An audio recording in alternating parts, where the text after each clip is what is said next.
بسم اللہ الرحمن الرحیم۔ اصل المفعول فیہ،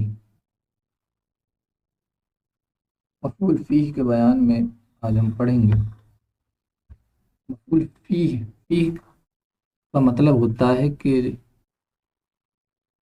فاعل کا فعل جس میں واقع ہو، جس کے اندر واقع ہو، یعنی جس فعل جس زمانے یا جس مکان میں واقع ہو، یہ کہہ لو کو اس میں زمان اور مکان کا معنی پایا جاتا ہے، اس کو کہتے ہیں مفعول فیہ۔ تو دو قسمیں ہو جاتی ہیں اس کے، زمان اور مکان۔ زمان مطلب زمانہ کہ جس میں کوئی زمانے والا معنی پایا جا رہا ہو، ٹھیک، یعنی جس اسم میں کوئی زمانے والا معنی پایا جا رہا ہو مفعول فیہ کہیں گے، اور جس میں مکان والا معنی پایا جا رہا ہو مفعول فیہ زمان کہہ دیں گے اس کو، ظرف زمان، یا اور ظرف مکان جس میں مکان والا معنی پایا جا رہا ہو۔ زمان جیسے آج، کل، سمجھ گئے، سال، 10 سال، یہ زمانہ پایا جا رہا ہے۔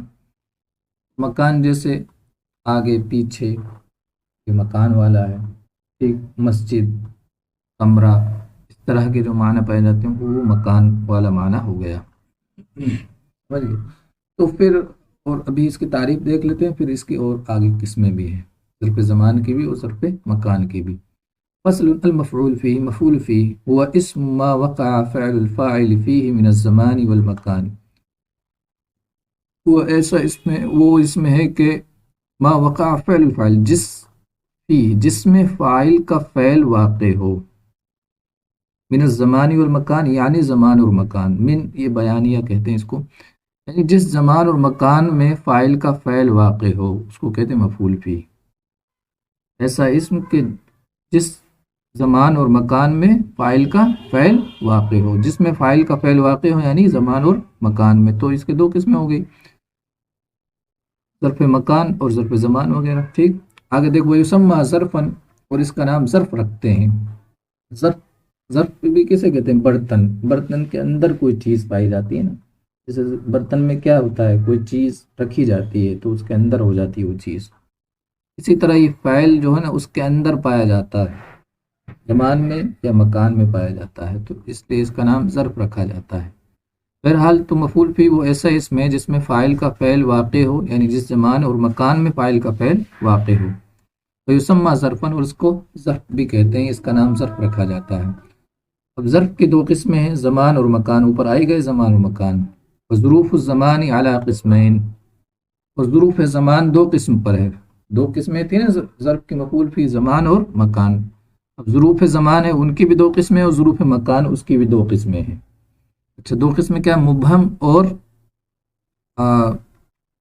ایک غیر مبہم کہہ لو اس کو، محدود کہو، مبہم اور محدود، آگے دونوں قسمیں آ رہی، مبہم اور محدود، دونوں کو دیکھو معنی سے پتہ چل رہا ہے۔ مبہم جس میں کوئی ابہام ہو، جس میں کوئی متعین نہ ہو کوئی چیز، وہ مبہم کہتے ہیں، ٹھیک، اس کی کوئی حد معین نہ ہو، آگے تعریف دے رکھی ہے۔ محدود جس کی کوئی حد معین ہو، جیسے کہتے ہیں دہر، زمانہ، حین، وقت، اس میں کوئی حد معین نہیں کر دی، سمجھ گئے۔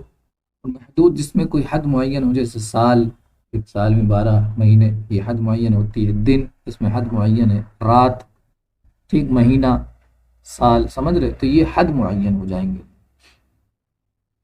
تو ظرف زمان کی دو قسمیں ہیں، مبہم، یعنی ظرف زمان مبہم پہلی، وہو ما لا یکون له حد معین، کہ وہ کہ جس کی کوئی معین حد نہ ہو، ٹھیک، دہر و حین، جیسے دہر اور حین، ان کی کوئی حد معین نہیں ہے، حین یعنی وقت، دہر، ٹھیک، زمانہ۔ و محدود، ظرف زمان محدود یعنی ظرف زمان محدود، وہو ما یکون له حد معین، جس کی کوئی معین حد ہو، یوم و لیلۃ و شہر و سنۃ، جیسے یہ تمام کے تمام ہے نا، یوم ہے، دن، یہ اس کی حد معین ہے، دن اگر 24 گھنٹے کا لے تو 24 گھنٹہ، لیلہ اس کی بھی حد معین ہوتی ہے رات کی، یا دن والا وہ والا جو رات کے مقابلے میں دن ہے اس کے لیے نہار بولا جاتا ہے ویسے۔ شہر، مہینہ، اس کی حد معین، سنہ، سال، اس کی حد معین ہوتی ہے۔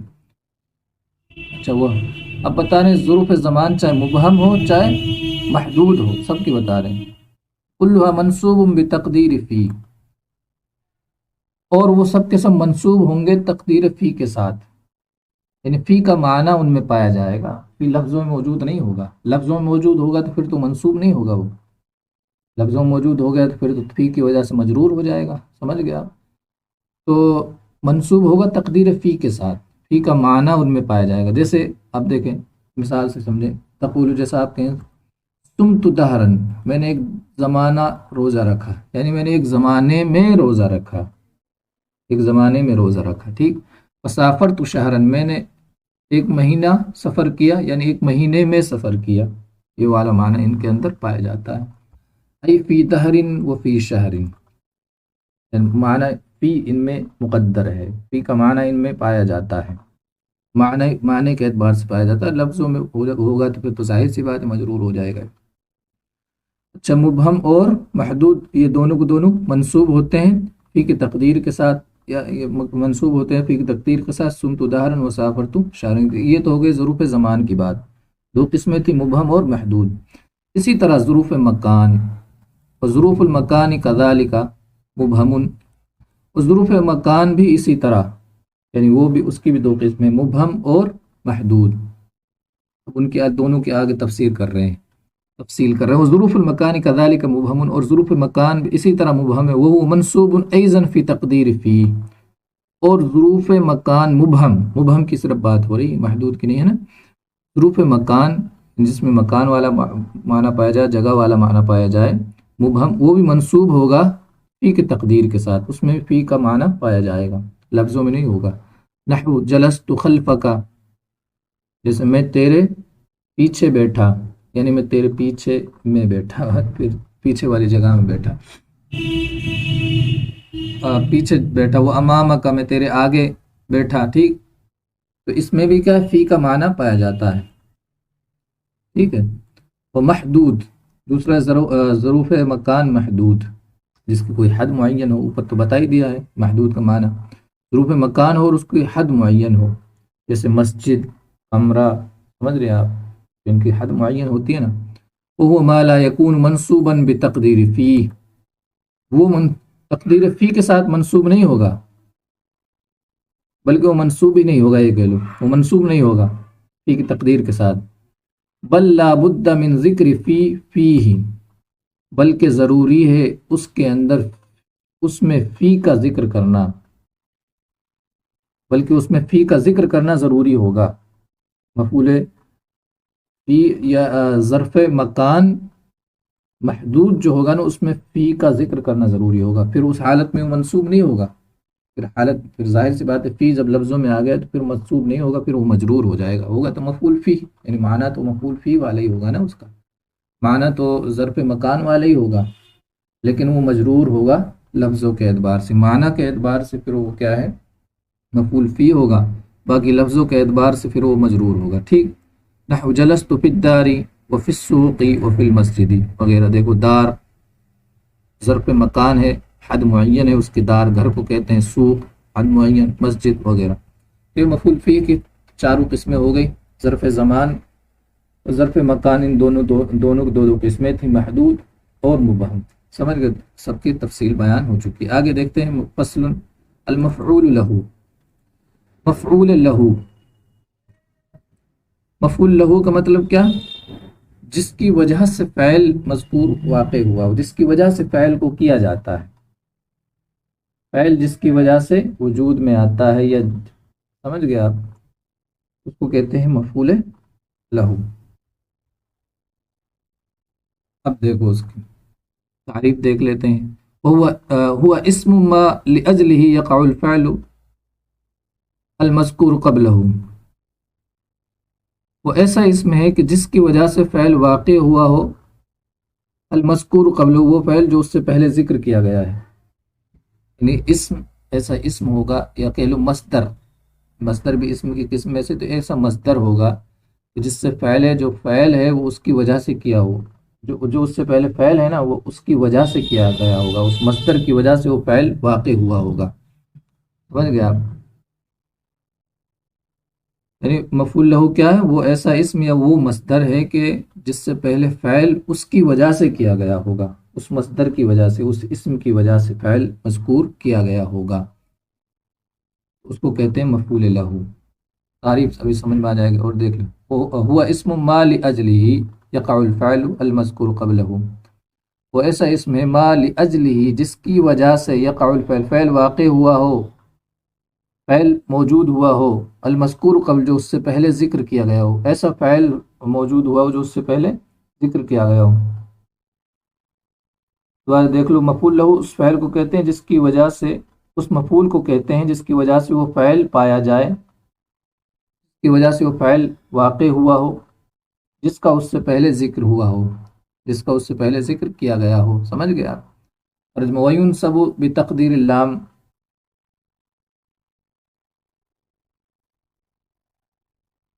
اور وہ لام کی تقدیر کے ساتھ منصوب ہوتا ہے، یعنی لام والا معنی وہاں پایا جاتا ہے، لام لاجلہ، وہ لام لاجلہ، لام جو سببیت کے لیے آتا ہے وہ والا معنی اس میں پایا جاتا ہے۔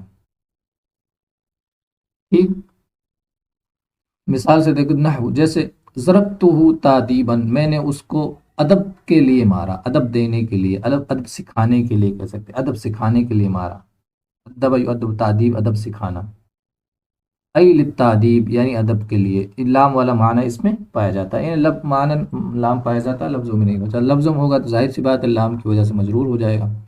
وقعدت عن الحرب جنوبا ای للجنوبی، اور میں جنگ سے بزدلی کے سبب بیٹھا، ای للجنوبی یعنی بزدلی کے وجہ سے بیٹھا۔ تو مفعول لہو بتا دیا کہ جس کی وجہ سے فعل مذکور جو اس سے پہلے فعل ذکر کیا جاتا ہے وہ اس کی وجہ سے واقع ہو، اس اسم کو مفعول لہو کہتے ہیں۔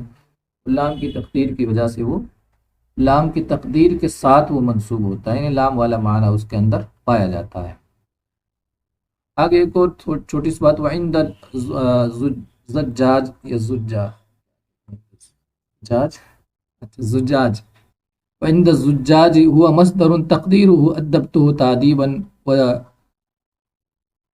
وجنبت وجبنت جبنا، وجبنت جبنا، یعنی یہ جو ایک نحوی تھے، زجاج نام تھا ان کا، زجاج، ٹھیک، زجاج نام تھا، زجاج یا زجاج جو بھی اس کا پروننسیشن ہے، تو ان کے نزدیک جو ہے نا یہ جو مفعول لہو ہے، یہ مفعول لہو نام کی کوئی چیز ہی نہیں ان کے نزدیک، سمجھ گئے؟ وہ مفعول مطلق ہی ہوتا ہے، مفعول لہو جس کو ہم کہتے ہیں، وہ کہتے ہیں کہ مفعول مطلق ہی ہوتا ہے، بس یہ ہے کہ اس کی جو تقدیر ہوتی ہے نا اس میں مقدر ہوتا ہے ایک فعل، جیسے اوپر تھا ضربتہ تعدیباً، تو اس میں ادبتہ تعدیباً مقدر ہے، ضربتہ و ادبتہ تعدیباً، یہ پورا مطلب ہوگا، ٹھیک۔ وجبنت جبناً، جیسے قعدت عن الحرب جبناً، تو وہ کہیں گے کہ جو وہ فرماتے ہیں جو زجاج ہیں جو، کہ اس میں ایک اور فعل مقدر مان لیا جائے گا، جبنتو، سمجھ گیا؟ تو دیکھو، اور جزاج کے نزدیک یا جزاج کے نزدیک وہ مصدر ہے، اور اس کی تقدیر، یعنی مصدر ہے، اس مراد کیا ہے؟ مفعول مطلق ہے، وہ والا اس کی طرف اشارہ کر رہے ہیں، وہ مصدر ہے، تقدیر اس کی تقدیر ہے ادبتہ تعدیباً وجبنت جبناً، سمجھ گیا؟ دونوں ہو گئے، مفعول لہو ہو گیا، مفعول فی ہو گیا، مفعول معہو لاسٹ مفعول ہے، مفاعل خمسہ میں سے پہلے تو ہم پڑھ ہی چکے ہیں، مفعول مطلق، مفعول بھی، اور دو یہ ہو گئے، اب یہ مفعول معہو، یہ لاسٹ مفعول ہے۔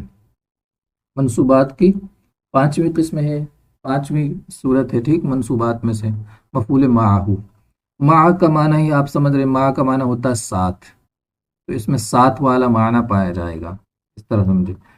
واو مفعول معہو کہتے ہیں ایسا اسم جو ایسے واو کے بعد واقع ہو جو واو مع کے معنی میں ہو، ایسے واو کے بعد واقع ہو جو مع کے معنی میں ہوگا تو اس کو کہیں گے مفعول معہو۔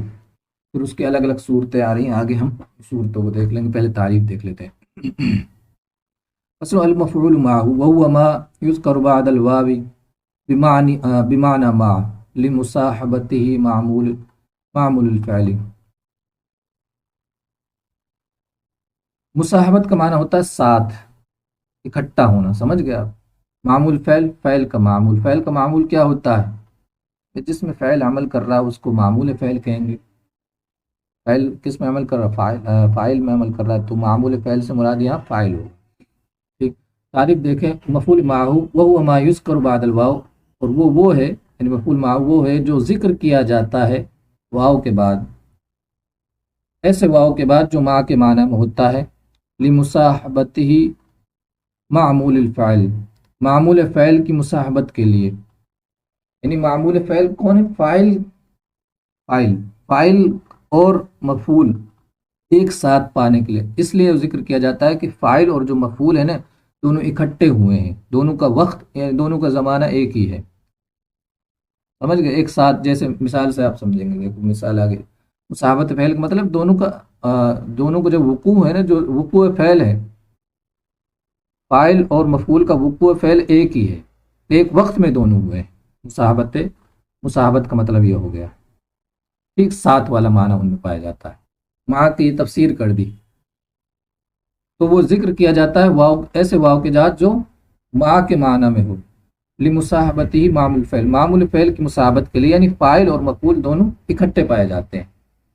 نحو جیسے جاء البرد والجبات وجئت انا وزیدا ای مع الجبات ومع زید، تو یہ جو واو ہے نا یہ ماں کے معنی میں، اور آگے مفعول بھی ہے، مفعول معہ ہوئے، والجباتی پڑھیں گے اس کو ہے نا، کیونکہ یہ جمع مؤنث سالم کا اعراب کیا آتا ہے حالت نسبی میں؟ کسرے کے ساتھ آتا ہے نا، مسلمات مسلمات وغیرہ، وہی والا ہے، والجباتی جئت وانا زیدن، واو بمعنی مع ہے، اور مصاحبت پائی جا رہی ہے، یعنی جال برد معنی کیا ہوگا کہ سردیاں جبوں کے ساتھ آئے، یعنی سردیاں اور جبے ایک ساتھ آئے۔ اسی طرح جئت انا و زیدن، میں اور زید ایک ساتھ آئے، ساتھ والا معنی ایک وقت بتا رہا ہے نا، تو یہ مصاحبت کا مطلب۔ معمول فعل کیا ہے اس میں؟ انا، یہ جئت میں تا ضمیر ہے، جال بردو معمول فعل کیا؟ البردو ہے، تو یہ معمول فعل کی مصاحبت کے لیے، یعنی ایک ساتھ اکٹھا معنی بیان کرنے کے لیے آتا ہے، سمجھ گیا؟ دوبارہ ترجمہ دیکھیں کہ مفعول معہ وہ ہے جو ذکر کیا جائے ایسے واو کے بعد جو ماں کے معنی میں ہو، معمول فعل کی مصاحبت کے لیے، جیسے جاء البرد والجباتی وجئت انا وزیدا ای مع الجبات ومع زیدا، یعنی سردیاں جبوں کے ساتھ آئی اور میں اور زید ایک ساتھ آئے، مصاحبت فعل۔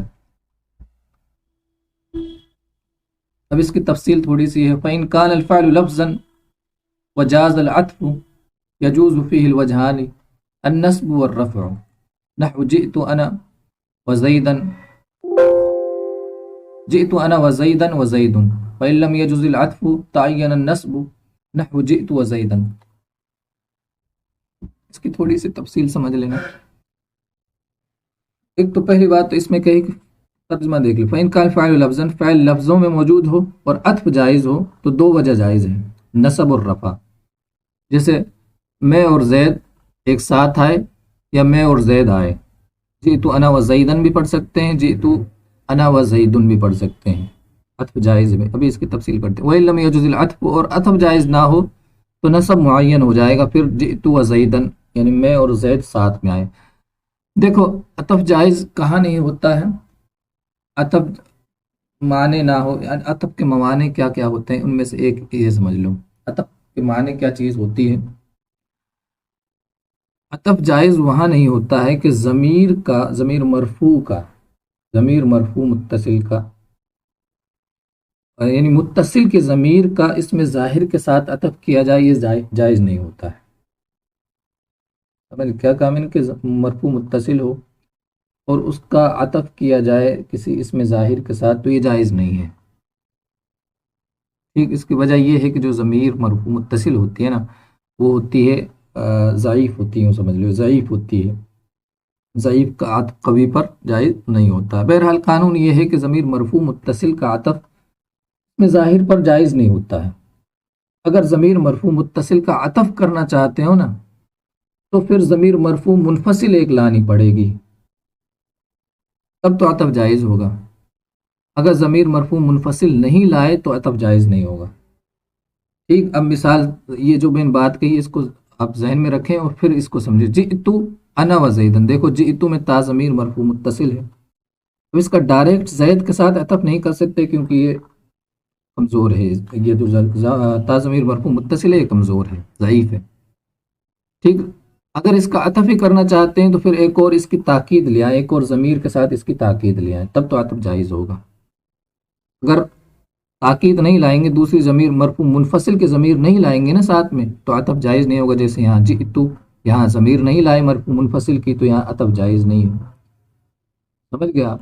یہ بات ہوگی۔ اب دیکھو وَإِنْ كَانَ الْفَعْلُ لَفْظًا، فعل ہو لفظاً فعل موجود ہو، یعنی لفظوں کے اعتبار سے فعل ہو، اور عطف جائز ہو۔ عطف جائز ہو کا مطلب کیا کہ ضمیر کے ساتھ، مرفوع متصل کی ضمیر کے ساتھ منفصل کی بھی ضمیر لے آئے ہو، تو دو وجہ جائز ہیں۔ نصب پڑھ سکتے ہیں۔ نصب کیوں پڑھ سکتے ہیں؟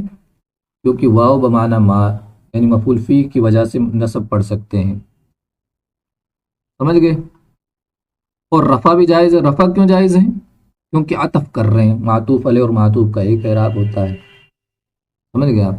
جئتو انا و زیدن، دیکھو یہاں جب جئتو انا و زیدن، یہ تو نصب ہو گیا، مفعول بنا دیا ہم نے، سمجھ گئے نا؟ مفعول معہو بنا دیا، ٹھیک۔ اور وہ زیدن کو پڑھ سکتے ہیں، مفعول معہو نہیں بنایا بلکہ عطف کر دیا کس پر؟ انا پر۔ جب انا پر عطف ہو گیا تو جو انا کا اعراب ہوگا وہی اس کا اعراب ہوگا۔ انا مرفوع ہے تو یہ بھی مرفوع ہوگی، زید بھی مرفوع ہو گیا، سمجھ گئے نا آپ؟ تو مفعول معہو کے بارے میں بتا، فإن كان الفاعل لفظا، فعل لفظوں میں موجود ہو اور عطف جائز ہو تو دو وجہ جائز ہے، نصب اور رفع۔ نصب کیوں جائز؟ مفعول معہو ہونے کی وجہ سے۔ رفع کیوں جائز؟ عطف ہونے کی وجہ سے، ٹھیک۔ جئتو انا و زید، جس ترکیب آپ اس کی تھوڑی سی سمجھ سکتے ہیں، جئتو فعل بفاعل اور تا ضمیر یہ مؤکد، انا تاکید، مؤکد تاکید مل کر یہ ہو جائے گا فاعل، واو بمعنی ما اور زیدن مفعول ہے، معہو فعل بفاعل اور مفعول معہو جملہ فعلیہ ہو جائے گا، سمجھ گئے؟ اور اگر اس کا عطف کریں گے تو جئتو انا و زیدن، تا ضمیر مرفوع متصل مؤکد انا تاکید، مؤکد تاکید مل کر معطوف علیہ، اور واو حرف عطف، زیدن معطوف علیہ سے مل کر فاعل، میں اور زید آئے، پھر وہ مصاحبت والا معنی نہیں پایا جائے گا۔ اگر عطف کریں گے تو مصاحبت والا نہیں پایا جائے گا، یعنی صرف یہ ہے کہ میں اور زید آئے، ایک ساتھ آئے، کون سے وقت میں آئے، کب کب آئے، کی کوئی تفصیل نہیں ہے۔ لیکن جب مفعول معہو ہوگا تو یہ ہو گیا کہ زید اور میں ایک ساتھ آئے ہیں، ٹھیک۔ اور جو عطف ہو گیا تو وہ ساتھ والا معنی اس میں نہیں پایا جائے گا، بس یہ فرق ہو جائے گا معنی کے اعتبار سے۔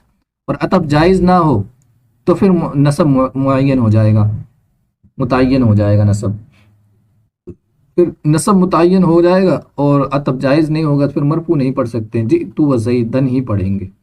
یہاں عطف جائز نہیں کیونکہ ضمیر مرفوع متصل کا ظاہر کے ساتھ عطف کرنا جائز نہیں ہوتا ہے۔ تو یہ ہو گئی فعل لفظوں میں موجود ہو، عطف جائز ہو تو دو وجہ جائز، عطف جائز نہ ہو تو نصب متعین ہو جائے گا، ٹھیک۔ آگے دیکھو وَإِنْ كَانَ الْفَعْلُ مَعْنًا وَجَازَ الْعَطْفُ، اب یہ فعل معنی میں ہو، معنی میں فعل کہاں ہوتا ہے؟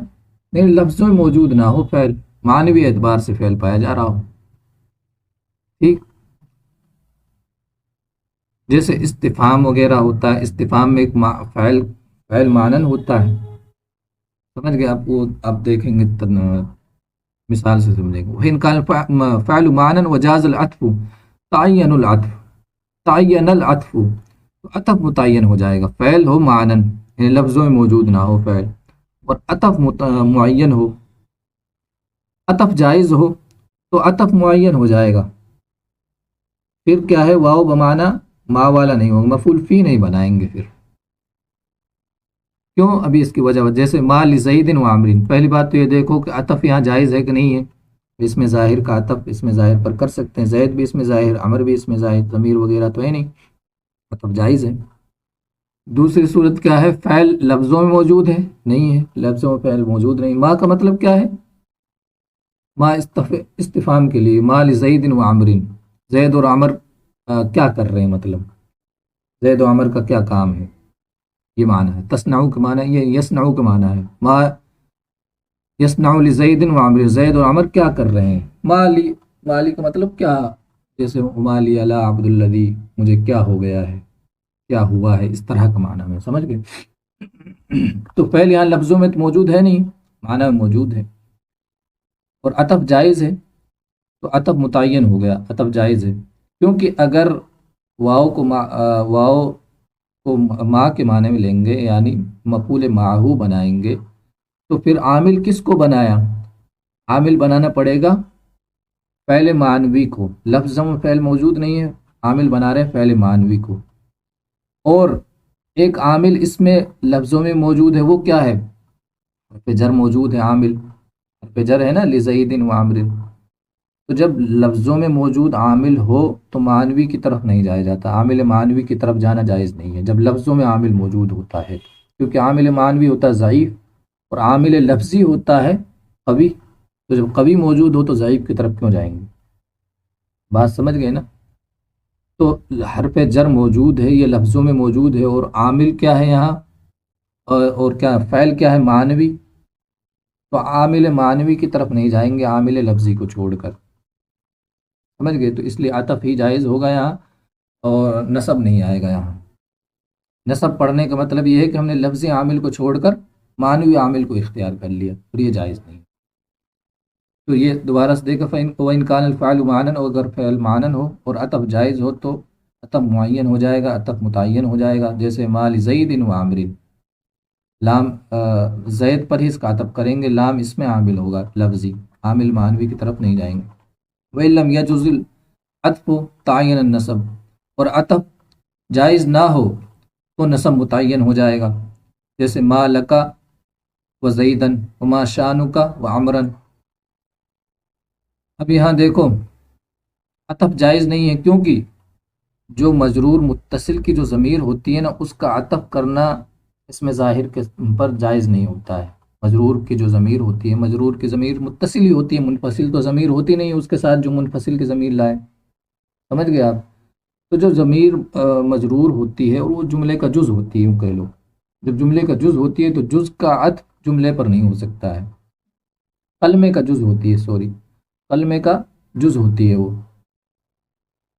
ٹھیک، اور کلمے کا جز جب ہوتی ہے تو ظاہر سی بات ہے جز کا عطف کل پر کیسے کیا جا سکتا ہے، یہ تو ایک وجہ ہوگی۔ بہرحال یہ سمجھ لو کہ جو ضمیر مرفوع متصل ہوتی ہے نا، مجرور متصل ہوتی ہے، مرفوع متصل کے بارے میں بتا دی، مجرور متصل جو ہوتی ہے اس کا عطف بھی جائز نہیں ہوتا ہے اس میں ظاہر پر، جب عطف جائز نہیں ہے تو نصب متعین ہو جائے گا، یہ بتا رہا ہوں، وَإِن لَمْ يَجُزِ الْعَطْفُ، عطف جائز نہ ہو تو نصب متعین ہو جائے گا، جیسے ما لکا و زیدن، و زیدن نہیں پڑھیں گے، حالانکہ دیکھو لام اس میں عامل تو ہے لفظی، لیکن زید نہیں پڑھیں گے، زیدن نہیں پڑھیں گے، کیونکہ عطف یہاں جائز ہی نہیں ہے نا، مجرور متصل کا عطف ہوتا نہیں اس میں زائد، تو عطف جائز ہی نہیں ہے، تو اس لیے کیا ہے، مجبوری میں پھر ہمیں کیا ہے، عامل معنوی کی طرف جانا پڑے گا، فعل کی طرف جانے پڑے گا، جو فعل کیا ہے، معنی میں موجود ہے۔ اسی طرح ما شانو کا و عمرن، یہاں بھی کاف ضمیر ہے مرفوع کی، اور مجرور متصل، ٹھیک، تو مجرور کی جب ضمیر کے ساتھ میں عطف جائز نہیں ہوتا ہے، تو اس لیے معنی کی طرف جانا، فعل معنوی کی طرف اس میں جانا پڑے گا۔ وَإِنْ كَانَ، دوبارہ سے یہاں سے دیکھ لیں، یہ اس کی تفصیل ہے، کافی وقت ہو گیا ہے۔ وَإِنْ كَانَ الْفَعْلُ مَعْنًا وَجَازَ الْعَطْفُ، اور اگر فعل معنوی ہو اور عطف جائز ہو، ٹھیک،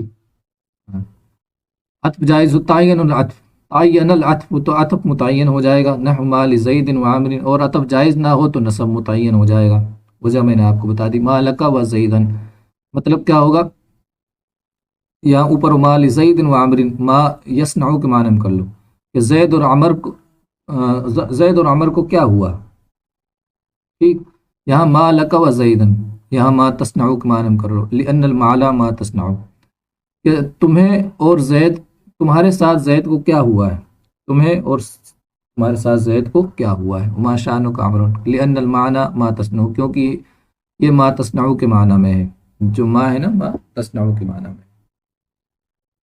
تو تین ہم نے پڑھ لی ہے، مفعول فیہ، مفعول لہو، اور مفعول معہ، انشاءاللہ آگے پڑھیں گے۔